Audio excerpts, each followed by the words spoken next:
This clip is brought to you by SaveWithConrad.com.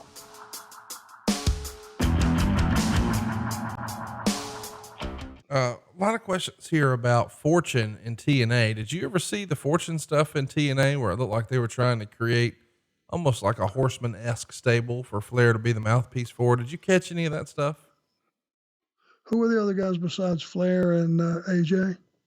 Your boy James Storm was in it, and Kazarian, friend of the show, was in it, and Bobby Roode was in it. So it's a lot of guys that you like, but Flair was the mouthpiece for, and they started, wearing suits to the ring and things like that. So it started to feel, and the name was Fortune, so they threw up the 4 because they would spell fortune like F, like the word 4. So it just feels like they were trying to sort of do like a TNA version of Fortune.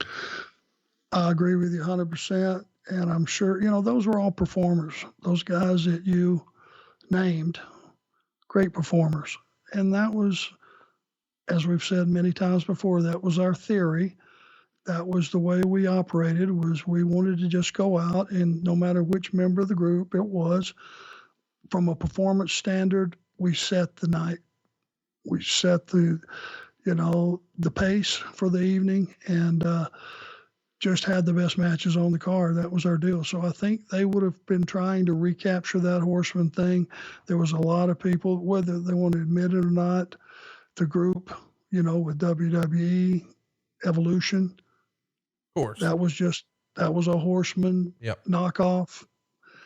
And it was all the same theory. Have class, act like you have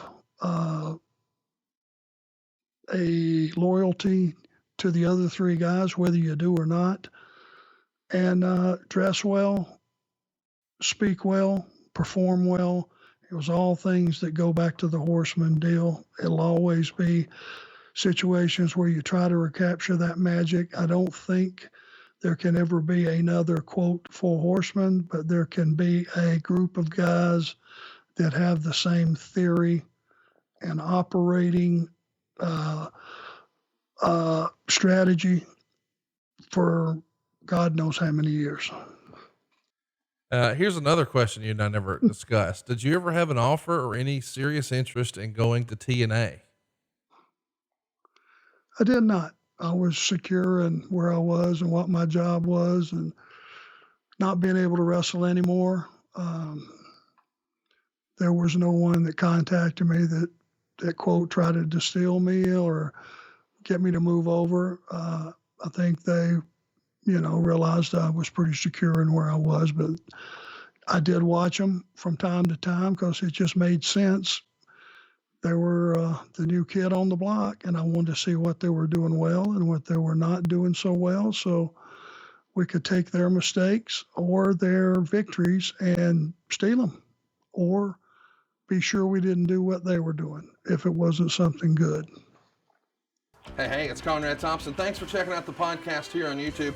Be sure to hit the subscribe button and the notifications bell so you get a notice anytime we upload some new content. And go save yourself some money right now. If you're in a 30-year loan or you have credit card debt, it's not a matter of if I can save you money. It's a matter of how much.